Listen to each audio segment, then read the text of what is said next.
hər hansısa bir həyatımızda alınmayan bir nüansdan həmən ruh düşkünlüyünə düşürüksə, həyatda həmən stresə qapılırıqsa, demək ki, bizim zəif tərəflərimiz daha çox öndədir. Biz onları işləyib, uğurlu tərəflərimizi önə çıxartmalıyıq. Həyat hər şeydə daha səlis, daha sərbəst, daha düz olsa, bizim üçün yaşamaq da maraqsız olar.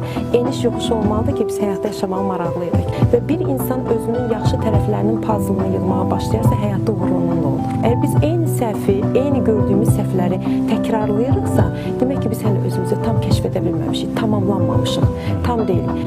İnsanlara hər zaman bir çağırış edirəm ki, siz həyatınızı bir idman zalına bənzədin. O idman zalının hər tərəfində bir qapı var. O qapıdan içəri daxil olmaq üçün cəhd edin.